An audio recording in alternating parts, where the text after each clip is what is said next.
Les mots durs résonnèrent dans le silence feutré du salon exécutif. « Vous n'avez rien à faire ici !»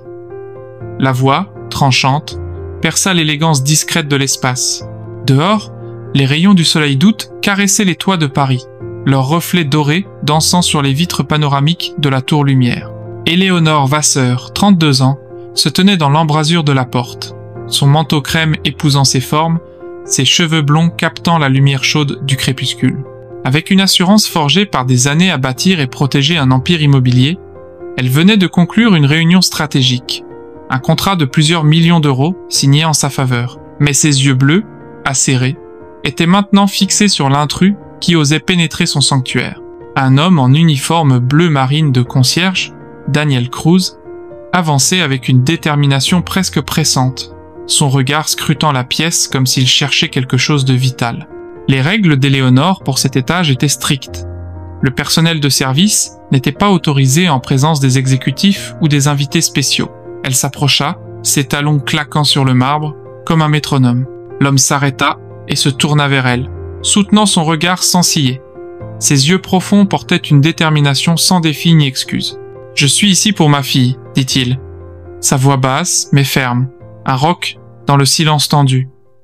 Éléonore, prête à appeler la sécurité, sentit son instinct vaciller. Quelque chose dans son ton, dans la simplicité brute de ses mots, la retint.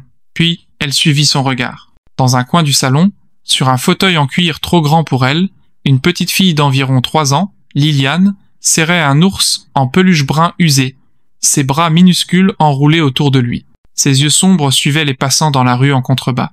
Ses boucles brunes, encadrant un visage délicat, enveloppé d'une écharpe rose trop grande pour elle.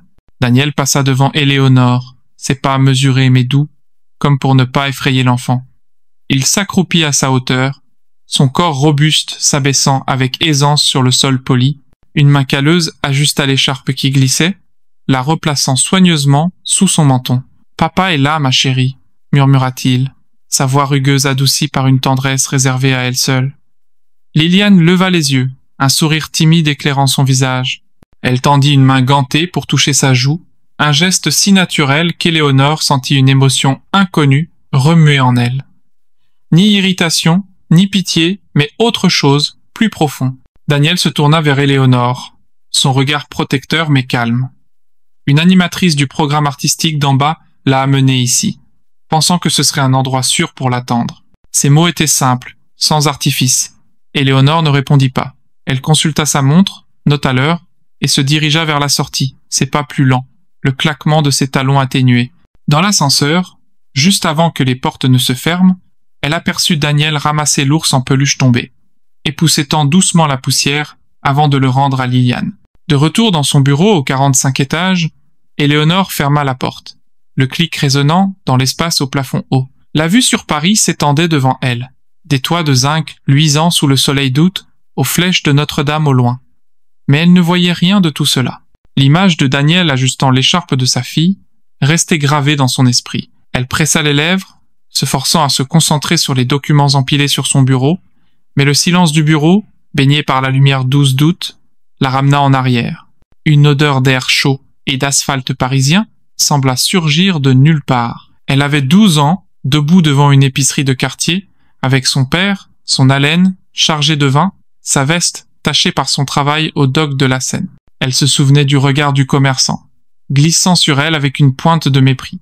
Tenant la monnaie de son père, elle avait voulu disparaître dans les fissures du trottoir. Ces années lui avaient appris à garder la tête haute, l'expression froide, les émotions verrouillées, là où personne ne pouvait les atteindre. Dans les entrailles de la tour Lumière, Daniel travaillait en silence dans les couloirs de service, où l'odeur des produits d'entretien se mêlait à celle du métal chaud des chaudières. Il poussait son chariot, s'arrêtant pour remplacer une ampoule vacillante dans une réserve. 2 jeunes gardiens passèrent, riant bruyamment. « Alors, Cruz, ton rêve d'architecte, ça avance ?» lança l'un, moqueur. L'autre ajouta. « Concevoir des toilettes pour milliardaires, ça n'a pas marché, hein ?» Daniel ne répondit pas, son silence comme une armure. Il continua, visser l'ampoule avec soin. Plus tard, dans le couloir du hall de service, un éclat attira son regard. Un collier en argent, un pendentif en forme de cœur, gisait sur le sol. Il le ramassa, frotta une tache avec sa manche et le déposa au comptoir de la réception. Quelqu'un pourrait le chercher, dit-il simplement avant de disparaître dans l'ascenseur de service.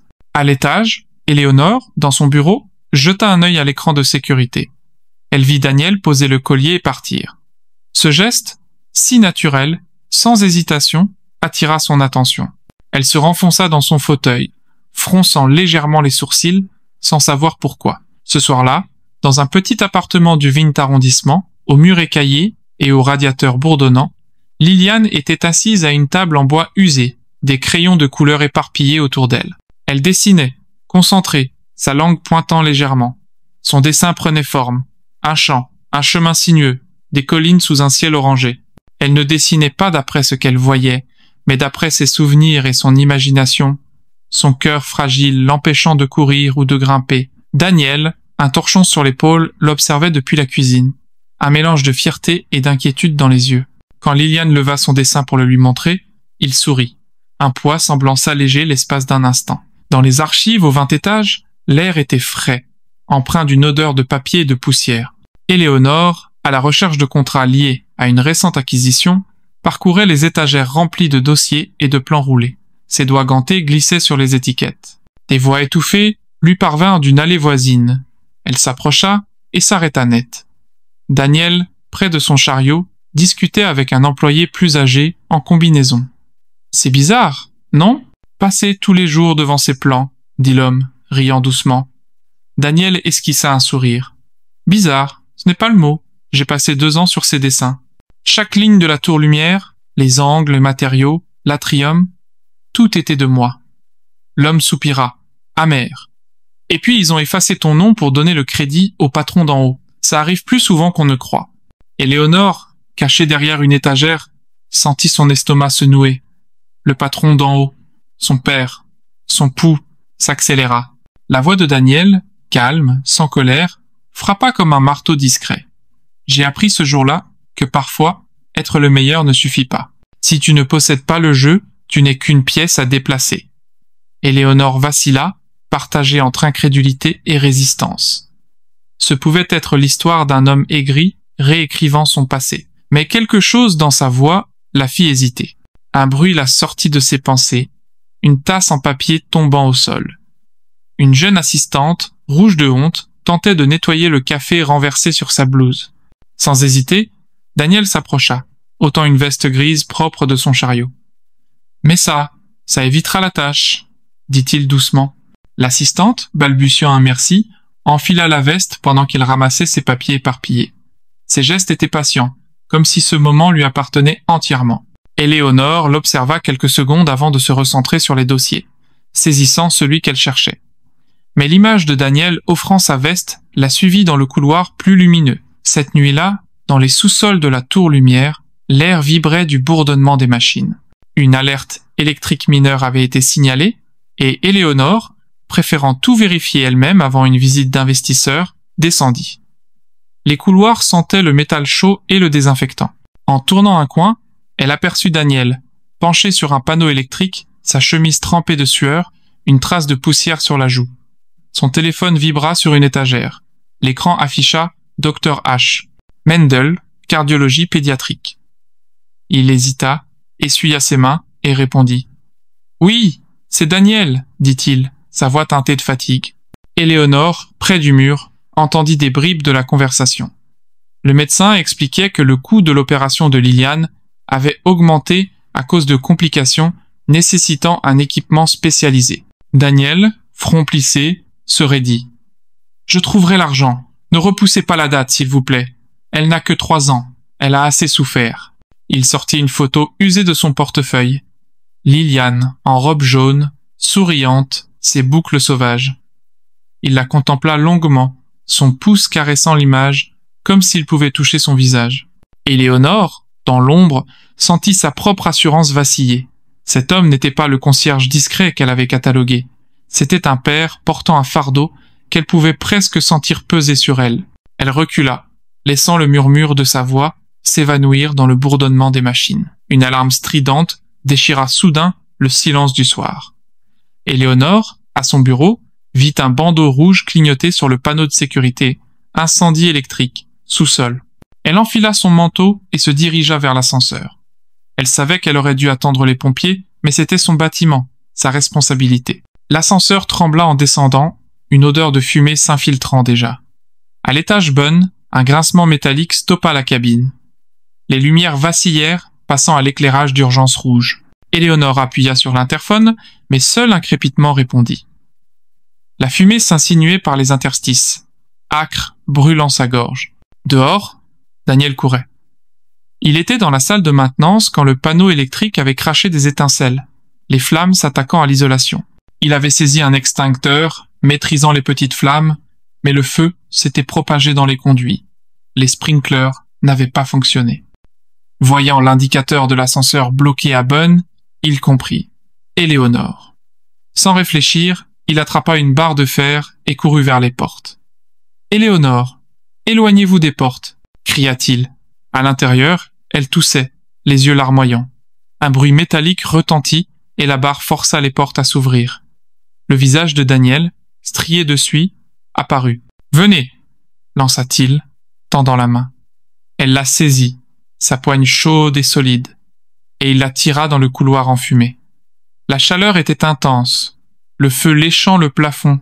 Daniel lui plaqua un masque à oxygène sur le visage. « Respirez !» ordonna-t-il, toussant lui-même son souffle rauque. Ils se dirigèrent vers l'escalier de service, Daniel la protégeant de la fumée la plus épaisse, l'air frais les accueillit au rez-de-chaussée. Éléonore ôta le masque, allaitante, tandis que Daniel s'appuyait contre un mur, reprenant son souffle. Les sprinklers s'activèrent enfin, étouffant les flammes. Les pompiers prirent le relais, Daniel refusa les soins, secouant la tête, ses mains noircies par la suie. Éléonore l'observa, voyant pour la première fois l'homme derrière l'uniforme, celui qui avait couru vers le danger pour elle. Quelque chose en elle se fissura, mais elle lissa son manteau et s'éloigna avant qu'il ne le remarque. La lumière de l'après-midi d'août filtrait dans le bureau d'Éléonore, projetant des ombres sur les dossiers d'archives qu'elle examinait pour le gala annuel de la Tour Lumière. Parmi eux, un plan roulé, au bord usé. Elle le déroula, révélant le design original de la tour, le triomphe de son père. Ses yeux parcoururent les lignes précises, les détails de l'atrium. Puis, dans le coin inférieur droit, sous le logo de l'entreprise, un nom à moitié effacé, Daniel Cruz. Son pouce accéléra. Les mots entendus dans les archives résonnèrent. Elle traça le nom du bout des doigts, revoyant son père lors de l'inauguration, racontant son génie aux journalistes. Elle n'avait jamais douté de lui. Mais la vérité était là, inscrite dans l'encre fanée. Daniel était l'architecte. Son nom aurait dû être gravé dans le hall, pas effacé. Une colère chaude monta en elle, mêlée de résistance. Son père, mort depuis, lui avait appris à saisir les opportunités sans regarder en arrière. Admettre la vérité salirait son héritage. Pourtant, l'image de Daniel avec Liliane, celle de la photo usée, s'imposa. La loyauté envers sa famille se heurtait à une vérité qu'elle ne pouvait plus ignorer. Le lendemain, des voix élevées brisèrent la routine. Éléonore, en réunion avec des membres du conseil, fut interrompue par son assistante, pâle. « Vous devriez voir ça. » Dans le hall, une foule s'était formée. Daniel, entre deux gardes, poignet saisi, restait impassible. Un garde lança. Il a essayé de voler un scanner thermique, ça vaut plus que son salaire annuel. Éléonore s'avança. Que se passe-t-il? Le chef de la sécurité murmura. Madame Vasseur, nous pensons que Monsieur Cruz volait. Tout est dans le rapport. Daniel ne se défendit pas, son regard croisant le sien, fatigué mais stable. Les murmures des conseillers pressaient, mauvais pour l'image. Réglez ça vite. Éléonore insista pour voir les images de sécurité elle-même. Après des heures, elle trouva la preuve. Un autre employé, déjà signalé pour faute, glissait le scanner dans le chariot de Daniel à son insu, suivi d'un appel anonyme dénonçant ce dernier. Une mise en scène. Alors qu'elle allait agir, son téléphone vibra. Dr Mendel. Liliane avait fait une crise, son cœur s'était affaibli. Une opération d'urgence était nécessaire, avec des coûts exorbitants. Éléonore, dans son bureau, transféra les fonds depuis ses comptes personnels, exigeant l'anonymat. À l'hôpital, elle trouva Daniel dans la salle d'attente, les mains crispées. Elle resta dans l'ombre, s'assurant que tout se déroulait sans accroc. Après des heures, le chirurgien annonça. Elle est stable. Le soulagement envahit Daniel, ses yeux brillants de larmes contenues. Plus tard, Éléonore entra dans la chambre de Liliane. La fillette, endormie, serrait son ours en peluche. Éléonore prit sa main doucement. Liliane s'éveilla, murmurant « Vous êtes la dame du travail de papa. » Éléonore sourit. « Oui, je voulais m'assurer que tu vas bien. » Liliane ajouta, somnolente. La dame blonde, elle m'a tenu la main quand papa dormait. Éléonore relâcha sa main et quitta la pièce, laissant derrière elle une trace de son parfum. La veille de Noël, le hall de la Tour Lumière brillait de guirlandes et d'un sapin scintillant. Éléonore, en robe de soie crème, avait orchestré ce gala avec soin. Daniel, avec Liliane sur ses genoux, était au premier rang, la fillette émerveillée par les décorations. Éléonore prit le micro. « Ce soir, nous célébrons plus que la saison.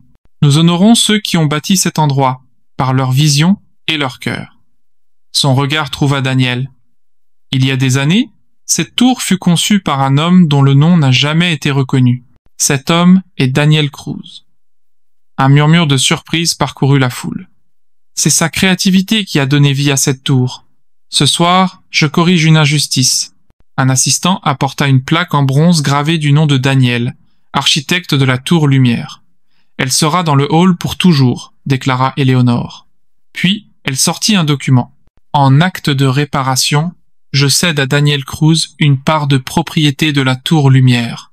Désormais, elle nous appartient à tous deux. L'ovation fut d'abord timide, puis chaleureuse. Daniel, tenant la main de Liliane, s'avança, sous le choc. Éléonore s'approcha, sa voix douce, portée par le micro. « Daniel, cette tour nous a réunis, mais ce n'est pas tout ce que je veux partager. La force, c'est aussi savoir se tenir aux côtés de quelqu'un. Je veux me tenir à vos côtés. » Daniel prit sa main, murmurant « Nous avons tous deux notre place ici maintenant. » À minuit, les cloches d'une église voisine résonnèrent. Plus tard, Éléonore, Daniel et Liliane s'éclipsèrent sur le balcon. Paris s'étendait sous leurs yeux, les toits luisant sous la lumière douce d'août. Liliane pressa ses mains contre la vitre, soufflant. « C'est beau !» Éléonore et Daniel, épaules se frôlant, partagèrent un regard.